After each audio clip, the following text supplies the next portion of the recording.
We are headed off to Menards to get some materials so that we can build our chicken coop camper run.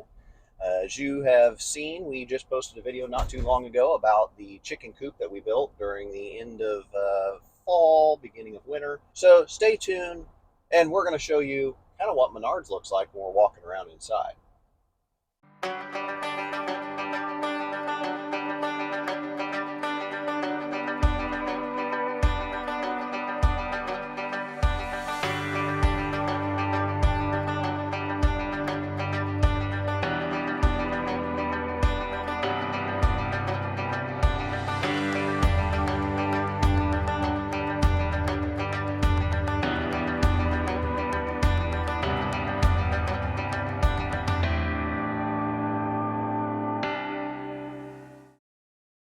All right, we're here. We made it Menards. It's in our background here. We'd show you the store, but there's a giant transformer here. And, you know, I always wonder, parking next to this transformer, because I park here quite often, if that thing blows, it blows all kinds of oily crud all over the place, and it sometimes catches on fire. It's probably not a good thing to park here, but... Uh-oh's right. Anyway, no, I am just here. The wife came. She's going to be showing up here. But anyway, I am just here to get my lumber, to get some glue, to get the screws, and that's it. I'm not here to get anything else. I'm not here to look at anything else. Not anything. No tools, no nothing. Dang. Master Force does make a nice oscillating tool. It's quite impressive. Well, I'm just looking. I'm just going. I mean, seriously, dude? Seriously? Yeah. I can look, can't I? That's what I like. Nice, good belt sander.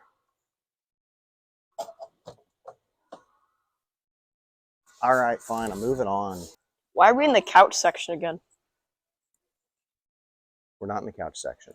It's just some... Okay, technically we're in the couch section, but it's just because, well, they sell couches here. They're quite comfy. Uh-huh. That's why we're here. Comfy couch. What do you think, Colson? Okay. What? Stop judging me. Just because I'm sitting down, enjoying this couch, relaxing. Fine, I'll get back to work. A nice couch. For another project we're doing, this is going to turn into a fort. Yes, a fort. Yes, it's paneling, it's indoor. Just stay tuned. This will be another one of those projects we do. This is the yard for Menards.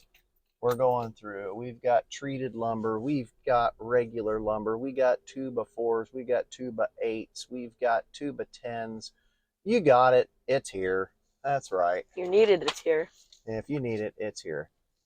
2x6x10s. We need 2x4x10s. We're looking for SKU number 1114 at the end. 1114. That's 2x4x16. Those aren't it. These are 2x4, 2x12s, 2x10s, and here they are. They are 1114. We're going to load these bad boys up, and we're moving out to the outside. The lumber, looking through the lumber, that looks a little crooked. Looking through the lumber, that's a good, decent, halfway good piece. Moving it right along. 2x4x10 is gonna have to go up the center. That's a nice thing about having an avalanche. You move down the mid gate, you put down the back seat, you got all that space. It's great. It's gravy. It's wonderful. Okay, so I got all the wood out of the back of the truck. These are 10-foot long 2x4s. And the reason I got 10-foot long 2x4s is I can cut them in half, and then I'm going to cut them hot dog length in half to give me close to being 2x2s 5-foot long. The reason why I'm going with 5-foot long is because I picked up some of this wire mesh at an auction, and it is 24 inches tall by 5 foot wide. I have enough to stack 2 of these on top of each other, so each panel will actually be 4 foot tall by 5 foot wide. In total, all the way around, I'm going to have a 20 by 12 foot area that a mesh tarp will attach to the top of it, so that way it shades the birds during the summertime when it's really hot out. Now that I have the 2x4s laid out, I'm going to be cutting those in half, like I said, at 5 foot. I have a 5 foot mark here where if you bring the blade down, you can see the shadow is right over the top of that mark. Now, down at this end, I put a blocker in. This stops the wood, so the next pieces I bring in are going to be cut to the exact same length. I don't have to cut to a mark on the wood. I just cut to where the stopper is. So it makes the process go a little bit faster. So let's get this cut in half. My table saw here is set up. I do not have a guard on the top of my table saw because a lot of the projects I do, I'll put notches in wood and having to take it off, put it back on, take it off. What you need to make sure that you do have, that if you are ripping wood like this, is that you have a kerf blade in here that actually holds the wood apart so it doesn't pull back together and bind up your blade. So I have that in here. That'll help keep the wood separated as I push it through. We also have a vacuum system. We'll vac all this out so we get a good amount of the dust out of the air. I also am wearing my hearing protection, and everybody else that's in here is wearing hearing protection. And I'm also wearing eye protection in case something were to come off of the blade, hit me in the face. At least it's not going to damage any of my eyeballs. So always remember, safety first.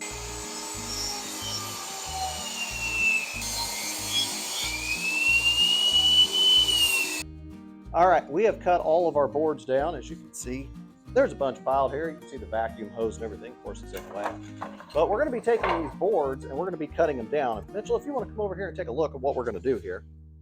I have set up the table saw to cut these notches in them. And on one side of the board is going to be a notch. And then on the up part, it will be notched opposite of that. So they'll interlock over the top of each other and it'll make a nice strong bond. Something else I wanted to show you. If you ever have a table saw that you have a problem with, say your stuff sticks and it won't go anywhere, well, you know, we all have eventually in our showers a little piece of soap. And that little piece of soap usually gets tossed or whatnot. We'll take it out to the shop, put it in a bag, take it out to the shop. What I do to make my pieces slide better is I take the soap and I put soap on the back side of this. I'll put soap down the tracks and across the tabletop. Now, when you put that on, it just slides nice and easy back and forth. I barely have to put any pressure on it. Previously, it was binding up and catching because it was dragging against the surface.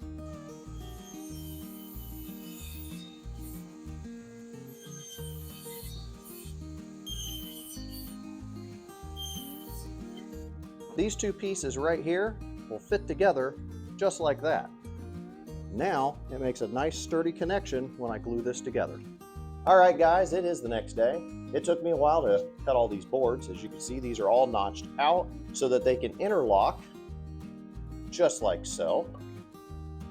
So now putting a little bit of glue on here, and it's okay if the glue gets a little messy. That's just part of doing this work. Slide that in there. Check it for square. Now I'm only putting one brace on this. That looks pretty square to me. It looks probably pretty square to you too. I only brace this in one spot, and I brace it on the piece that is on top that overlaps the other one. Because if you do that, it should put pressure down. You will start seeing some glue coming out, which here's glue coming out, and it should hold it perfect at that 90-degree angle. So now we're going to drill a couple holes. And those are the two drills. Then some of the triple coated deck screws. I always try to make sure I get something that's coated for outdoor use, because if you use standard screws like drywall screws or just basic construction screws, they have the potential of rusting, and if they rust on the inside, they'll rust out, and then these pieces could start coming apart. So now we're going to go down here to the other end, and we're going to do the same thing. All right, to check for square, use my nice tape measure here.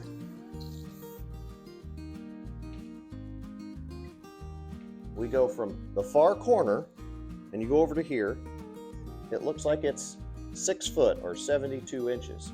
Now you do that opposite, you go to the other corner, do the same thing again. Go over here, I go from the outside edge on a point, and I measure down to here. Guess what? It's 6 foot, 72 inches. That means that this thing is perfectly square. If, say, this was longer on this end, then this end would need to be shoved in to push the top 2 corners, or that corner and that corner, out. As you can see, these edges do stick out a little bit on some of these. This is one of the panels that I've already built. I'm going to take the reciprocating saw and I'm just going to trim up anything that sticks over. Then I'll take a sander and clean them up after that. So I'm going to go ahead and get the reciprocating saw out, clean these edges up. All right, I got my reciprocating saw here. It's my Sawzall. Got a somewhat of an aggressive blade in it. It's not too aggressive. We're going to use that. We're going to trim up the edges. So we're going to take this. We're going to just trim the edge right up. Now I got my orbital sander out. I've got a 60 grit piece of sandpaper because, well, 60 grit will work fine. What I'm going to do is going to go ahead and just start sanding all these down.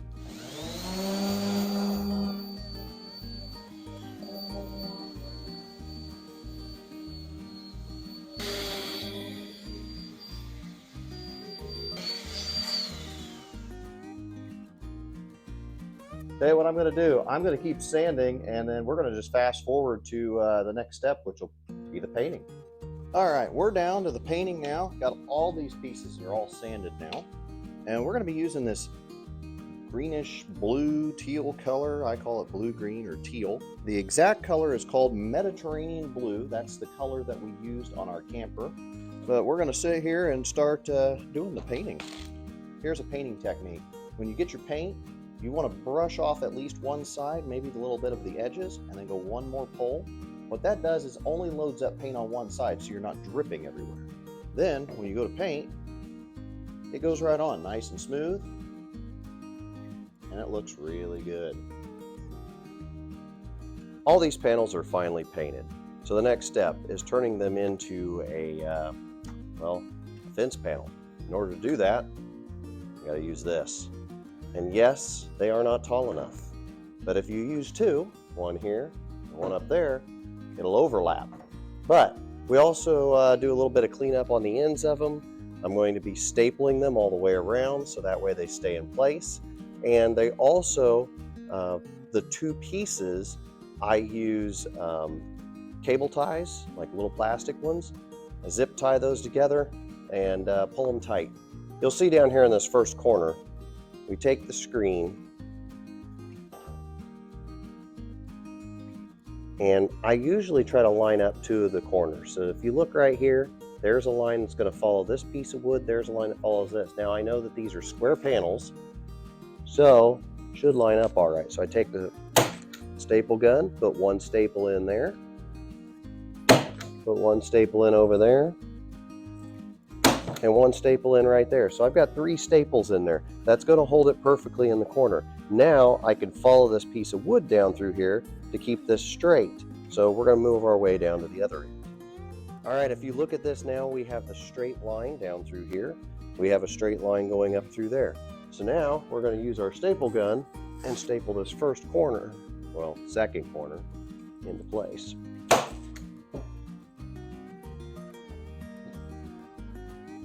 Now I just start stapling up from the corners and putting a straight line in up the side.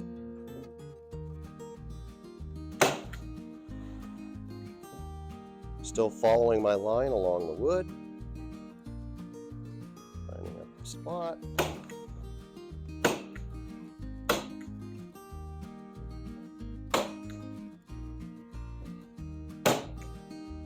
All right, now we're back over to the other side. We're going to pull this. It's pretty straight down through here. I'm going to come down through here with a cutter and take off all these little sharp edges.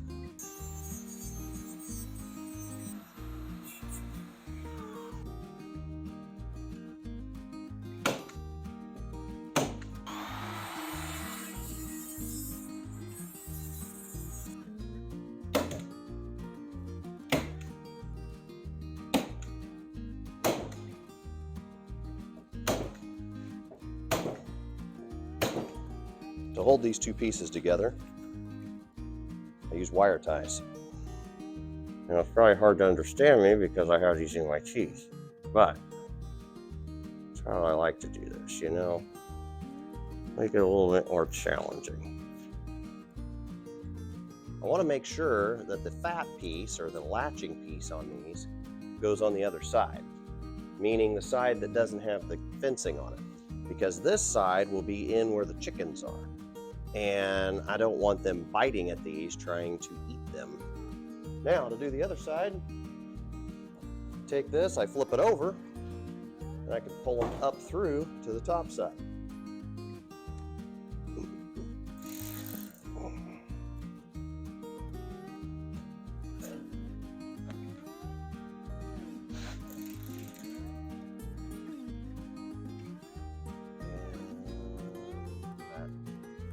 Does it.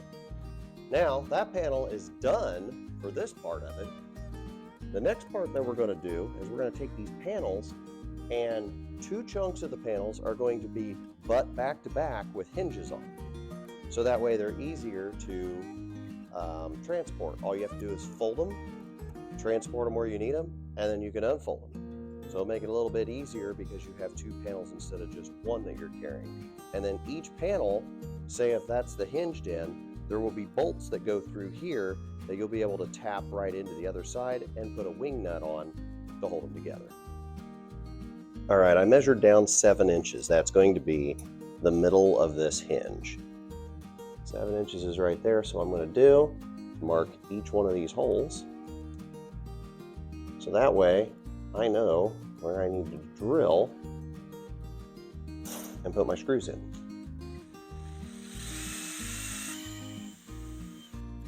All right, now I have drilled these holes. Now we're going to put 3 screws in, but instead of screwing those all the way in, we're just going to screw those in just slightly. That way, gotta get the right drill here. Helps when I have the right drill. I'm only going to go in slightly because I want these to stay loose. So when I get the other panel ready and lined up, I can make adjustments. So that one's in loose. All right, now we're going to take the next panel, we're going to lay it on top of here. That way we can line this up. So when these panels open up, they fold open, and then they close. Open, close, open, close. Okay, you get the idea. Let's get the other panel up here. All right, now I've got the other panel laid up here. I can take this, line it up on the back side, and put some little marks that tell me right about where I need to drill. There's one there, and one there. I'm going to go ahead and flip that down, drill these holes.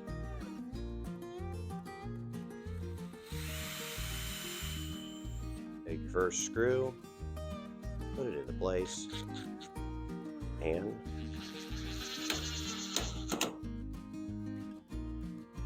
all right, so I already put hinges on the other side. If you look, this is hinged.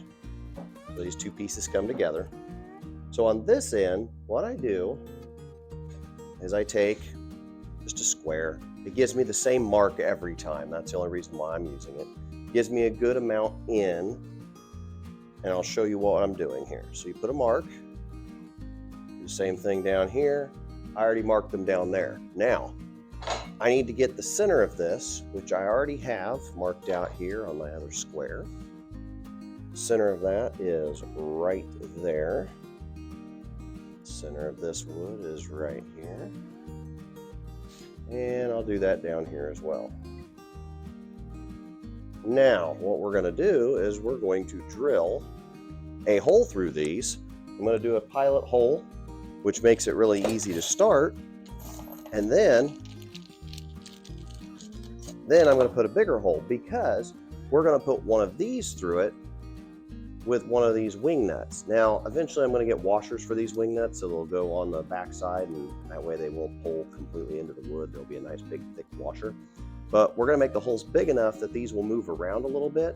So if there's adjustment for terrain, say the terrain drops down a little bit, and these panels don't fit perfect, then it can adjust slightly for that. So let's go ahead and get these drilled out. Now I'm going to get a drill bit that's actually much bigger than that bolt. And then what I'm going to do first is I'm going to put it in reverse.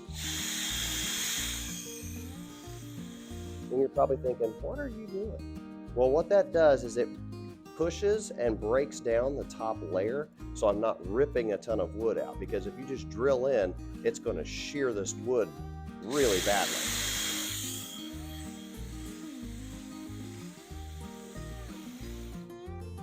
Do that. We'll pull this down this way. We're going to do the same thing on the back side. Okay, so now we're going to drill through. When I drill through, I'm going to be nice and slow, make it easy. First thing I'm going to do is take another drill bit. I have a smaller one first. We're going to drill through with it so we tear up less and less of the wood as we're going through. Now we're going to take our big bolts and our wing nuts. I'm going to stick that through right like that. That gives us flexibility on the next one. That will spin on like that. And I'll show you exactly how these panels are all going to go together. All right, so we built the other panel over there. You saw how we made it with the carriage bolts and the wing nuts. Well, if you look here, this is how it's designed. So we can take one of those two section pieces that we put together. If you notice here, it's got the hinge here on the end, and these two pieces are together. Makes it easier to transport. We can unfold these. This can be a corner now, and then they're tied together with these carriage bolts. So if when we go to put our mesh top on, which my mesh tarp is actually right here, and that is going to go over the top. Now, because we have a large span in between them, because I've still got to put a 2-foot section in here eventually, not worried about it right now, there's going to be a lot of dip in that mesh. Well, I have some old sawhorses that I'm using out in the center that we can hang, say, little swings on for the birds, or we can put food canisters out there and hang them so that they're up off the ground. It gives us, options to use out there. Plus, it helps support that top. If the top actually dips down too much, I can take 2x4s and lay them on top of here on end, and I'll make brackets to hold them so that way that they can support from here to the sawhorses. So that's an option as well. We'll figure that out down the road. I'm not too concerned about that yet. All right, guys, I've got the whole thing set up now. We got the mesh tarp on top. If you look down through here, we got each one of the panels, and each one of these panels, of course, the corner one over here, it's got the hinge. We've got these temporarily strapped down because once I get another 2-foot section in the end, it'll tighten these up. Still gotta put the poles on the inside. You can hear Polly off in the distance. But all we have to do is tighten these, and that holds all this together. And again, we've got another hinged section right here, another tightening section, another hinge section. Polly is noisy. Tighten again, and another hinge, as you see, as we go all the way around. So, and in the center, you can see we got 2 sawhorses. Those are old sawhorses that I don't use anymore. I'm probably gonna paint those the same color as this eventually, but right now that works fine. I've got my chicken chute right now. It's a little dirty, needs to get washed, but right now it's winter, it's January. I don't wanna do that right now. So the chute goes down into the run here, and then of course we have the chicken house. It's been under a tree, so it's got a little bit of dirt to it, but on the inside you can see that we've got all the shavings, and this has been the project, guys. So again, if you like projects like these and you want to see more, remember to hit that like button, like and subscribe, and we'll keep making more videos for, well, you guys. So take care, guys. Until next time, this is Macy Acres, and we're out.